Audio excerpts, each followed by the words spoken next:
And you've been thinking all this time there's something wrong with you, why you can't get a job, why you can't get this and you can't get that. There's nothing wrong with you. It's just the fact that there's been corruption. There have been people who don't have my heart. They have been in leadership positions and they have not wanted you because of your righteousness. But as I begin to...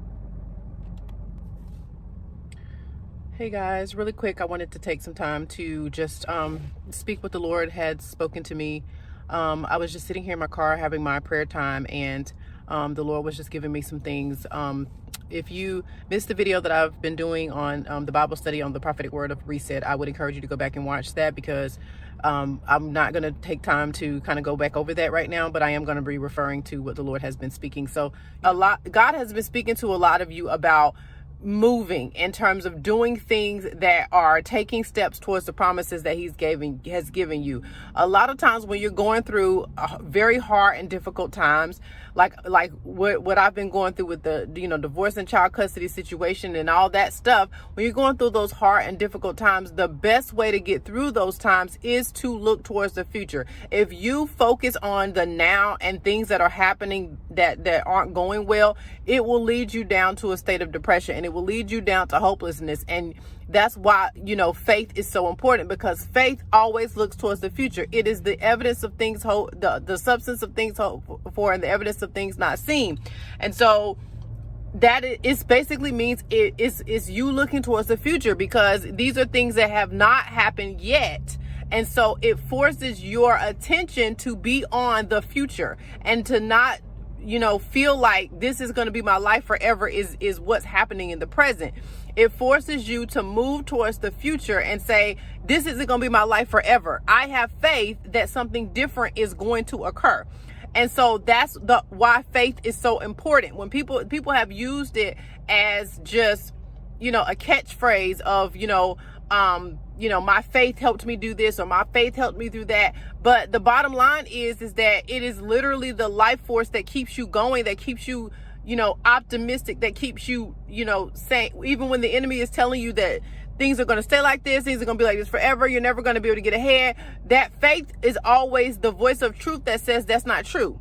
It won't let you believe that. It won't let you live your life like that, according to that. It makes you press towards the mark of the prize of the high calling. That is what your faith does. And so a lot of us have been in a hard place for so long, and that's all we've had is our faith. And the Lord is saying, as I'm doing this reset, I'm getting ready to start bringing some of those things that you've been believing me for to pass. Those promises that I've been speaking to your heart, those things that have kept you going this long. I'm getting ready to bring some of those things to pass, because I'm destroying all of the chaos and confusion and the things that the enemy has been doing, because those are the very things that have been hindering you. And so I need you to move, because I need to put you in place now, because there's getting ready to be some vacancies in those places, in those areas of influence. And so it really trickles down to that business that you've had in your heart, that house that you have been believing God for. All of those things are things that when God places you in that the manifestation of that promise, it's not about you getting that thing, or you getting that particular job, or you getting that particular business. It's not about that. It's about the people that you will reach when you are in that position, when you have that influence, when you are living in that destiny. There are people that you will come in contact with that need what you have, because you've been in a hard place for so long. And during that time, you feel like all you've been doing is treading water. You feel like you ain't been making no progress. You ain't been getting nothing done. But what God has been doing, he has been feeding you, and he has been speaking to you, and he has been pouring his heart into you.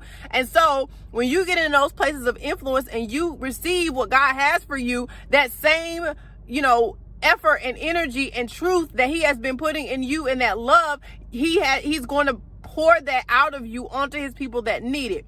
And so he's saying, I'm doing this reset, but I'm also commanding you to move, because I need you to be in place, because it's so important that when I move these corrupt people out of these positions, there are business owners that, they're corrupt and they're using the money that they're getting from those businesses to do bad things. Well, the Lord is saying, I'm going to be redirecting that wealth. I'm going to be redirecting that business idea. I'm going to give you an idea that's going to take their customers. The Lord is saying there are jobs that you've had your heart set on, but there have been people in that position that have gotten it because they're willing to play ball, but you weren't willing to play ball, and that's why you've been overlooked all this time. But as I begin to move those people that were in authority out of the way and put some righteous leaders, they're going to be looking for people like you, because you are a world changer. You are the people that I want in those positions. And you've been thinking all this time there's something wrong with you, why you can't get a job, why you can't get this and you can't get that. There's nothing wrong with you. It's just the fact that there's been corruption. There have been people who don't have my heart. They have been in leadership positions and they have not wanted you because of your righteousness. But as I begin to do this reset, you're not going to have a problem anymore. They're going to be looking for you because they're going to be different leaders that are righteous, that have my heart, that recognize when I'm living within one of my children, and they're going to be looking for you, not because you have this skill or that skill, but because you have me in your heart. And that's what people are going to be looking for. And so I need to make sure you're in position. So what I need you to move. So what the Lord was saying to me, because I was asking him, like, God, I understand what you're saying. You're ready for me to move. I'm ready for me to move too. I'm ready for these things to happen. But I feel like there are barriers, there are hindrances, there are things that have been keeping me from being able to move into that place that you want me to move. I know that you have this promise or that promise, and I've been trying to make separate steps and efforts to get to that. But it seems like there's been barrier on top of barrier, and there's been hindrances, and I can't get there. Like the door's locked, it's closed, and I can't get through. And the Lord was letting me know, when I say move, I'm talking about small steps. I'm not talking about going from 0 to 60. I'm not talking about going straight from point A to point B. I'm talking about you just making a step, because what happens is your obedience is what will unlock those doors. So make small steps, even because some of us, we have been knocked down so far that we're not even at ground zero. And so if, let's say the Lord told you, I want you to move to this house. Okay, all of the steps that it would take between where you're at now and to get to that house, you can't make any of those steps because you got 6 other steps that you missed because you've been knocked back so far. And so the Lord is saying, go make those steps. I've got smaller steps that you can go ahead and be doing now, because the doors, you're right, they're not open. They're closed because of the stuff that the enemy has been doing and the hindrances that he has put against you. Why is he hindering you so hard? Because of what God has placed in you. You are a force to be reckoned with. You are, a threat to him. And his kingdom is literally shaking in their boots, and they're throwing everything they have at you right now because they know it's your time. They know it's your season. They know that it is time for you to do what God's called you to do. And so they are throwing everything they've got at you. And so that's why you're having all of these problems. But the Lord is saying, make a list of things that you can do that are smaller steps, things that are actually attainable right now.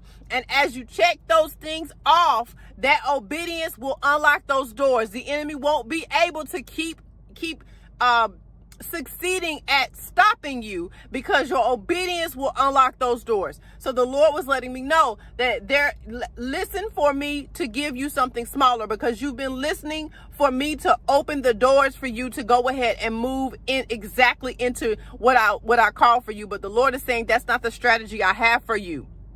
That's not the strategy I have for you. The strategy I have for you is to take smaller steps. Because when you take smaller steps, the chances of you falling and stumbling are less. Okay? When you take bigger steps, the chances of you stumbling or tripping or falling are greater. And so the Lord is saying, this work that I have for you is too important. It's not that the enemy is so great and he's so much better than you. He's more powerful than you. If I wanted to open the doors, there will be nothing that he can do. The Bible says that the Lord opens doors that no man can shut, and shuts doors that no man can open. So it's not that the enemy is all that powerful. It's the fact that God won't open those doors because those are too big of a step for you right now. So the Lord is saying, I'm going to have you take smaller steps, because you're not going to stumble. You're not going to fall. Okay? I've seen your heart. I've seen how hard you've been working. I've seen how long you've been believing me and standing on my promises, and I'm not going to let you fall. I want y'all to get this. I want y'all to understand this, because the Lord was letting me know that so many of you feel like there's nothing you can do. You have tried everything that you can possibly try, and there is nothing else that you can do. But the Lord is saying, I want you to come to me, and I want you to seek me one more time, and I will give you the smaller steps that you can take, and you will succeed at those steps. I'm going to give you some smaller things that you can do, that you can be doing right now. And as you obey me, you will still get where I've called you to go. That's when the doors will open, because you will take smaller steps to get there. So I was praying and I was talking to the Lord about this, because there are some goals that I've had on my list for a while, and I feel like I have not been able to make any progress towards those goals. And the Lord was saying, all right, I want you to write down every single one of those goals that you have. Then I want you to write down, what is the hindrance? What is the hindrance that has stopped you from accomplishing those goals? The thing that you feel like the door is closed. What is that door? Identify the door. And then the Lord said, now I want you to make the list again. And so instead of you having that particular goal at the top of the list and trying to come up with some action steps on how to accomplish that goal, I want you to put the hindrance at the top of the list and come up with some action steps on how to remove the hindrance. And those are your smaller steps. So you're not trying to come up with how you're going to accomplish the goal and the strategy and how you're going to do that. That is the door that's too big. That's the door that you could stumble. So we're not going to go through that door. We're going to go through a different way. We're going to put the hindrance at the top of the list. And then I want you to pray and let me give you ways that you can move that hindrance out of the way. And then you will see doors open. Then you will see my hand move. Then you will see the favor that you know that you're looking for. And the Lord said, that's how I want you to go about it, because that will ensure that you won't fall, you won't stumble, and the enemy will not be able to knock you down, but that you are coming for him no matter what he says, no matter what he does. His time is up. Hey guys, real quick. If any of what I'm saying is resonating with you and you want to start writing out your goals through the lens of your hindrances like God has instructed me to do, then be sure to get a copy of this new daily planner that I created. I'm going to be proceeding with what God told me to do using this daily planner in the next few videos. So if you want to follow along with me, be sure to click the link in the description so that you can get a printable copy of this planner. Thank you guys for watching. God bless you on your journey to freedom.